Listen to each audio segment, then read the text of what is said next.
This is an historic moment.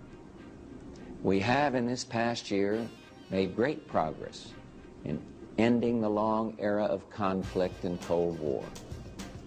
We have before us the opportunity to forge for ourselves and for future generations a new world order, a world where the rule of law, not the law of the jungle, governs the conduct of nations.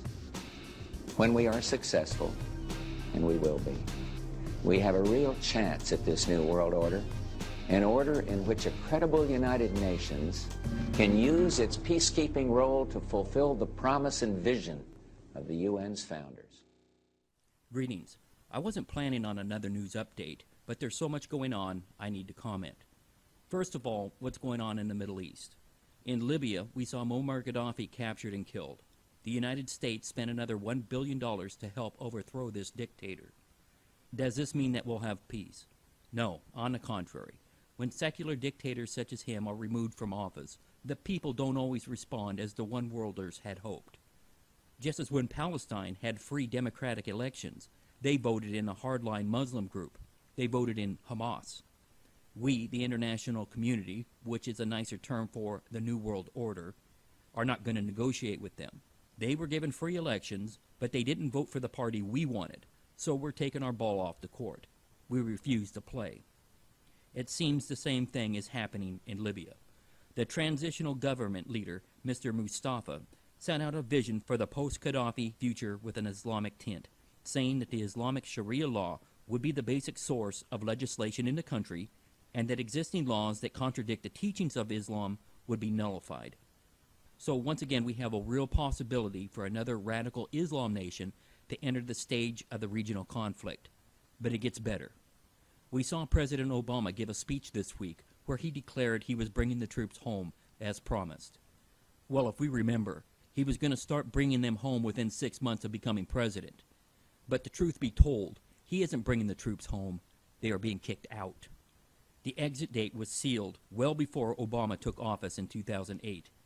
President George W. Bush approved a deal calling for all U.S. forces to withdraw by December 31st, 2011. Stretching more than 8 years, the war has cost the United States heavily.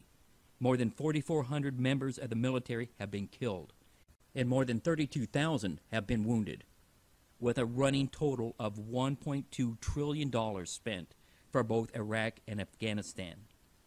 And what do we have? And this brings me to the next country, Afghanistan. The president of Afghanistan said, "God forbid, if ever there is a war between Pakistan and America, Afghanistan will side with Pakistan. If Pakistan is attacked, and if the people of Pakistan needs Afghanistan's help, Afghanistan will be there for you." You see, these people will flip the switch and do something totally unexpected, just like they did with the voting for Hamas.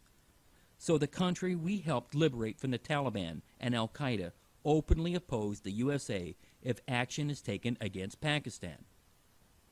So how many lives were lost? How many soldiers wounded and permanently maimed? And at what cost? Our country is broken because we follow these one-worlders into battle and we've turned our back on God. Their mantra continues to be order through chaos. They have chaos. So where are they taking us? Okay, so what have I always told you? Regardless of what chaos and mayhem is going on around the world, never, ever take your eyes off of Rome. Isn't that right? On October 27th, the Pope will travel to Assisi to celebrate the 25th anniversary of the World Meeting for Peace. The historic event was first created by John Paul II, and at that time it was attended by representatives from the world's major religions.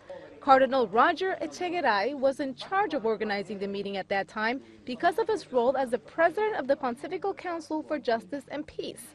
He says the meeting was one of the best ideas of the Polish Pope.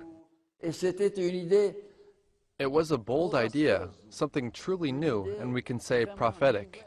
Interreligious dialogue can't be understood nowadays without Assisi. The meeting was a huge step forward in relations with non-Christian beliefs, because until then, the Catholic Church had only reached out to other Christians. Despite the advances, some say there's still more to be done to reach a fuller interreligious dialogue.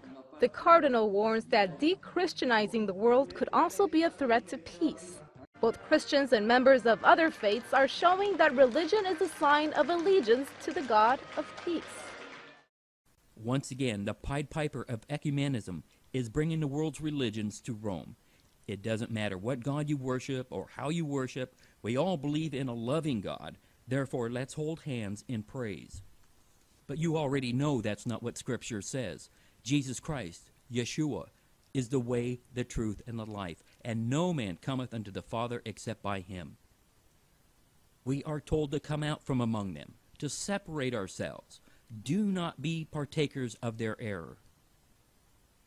We are not to come together and tell them Godspeed, for Scriptures tells us if we do that, we become partakers in their sin. And if you love the Lord, you wouldn't want to do that, would you? But Rome will clasp hands with anyone who will give her an inch of authority. Anyone willing to set aside revealed truth. Anyone willing to bow their heads to a man called Pope and Holy Father.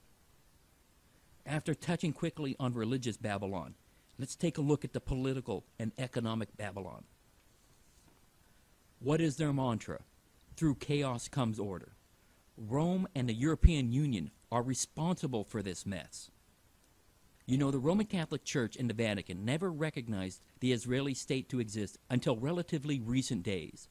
The Vatican's embassy opened in 1994 because they were too busy trying to recreate a Holy Roman Empire.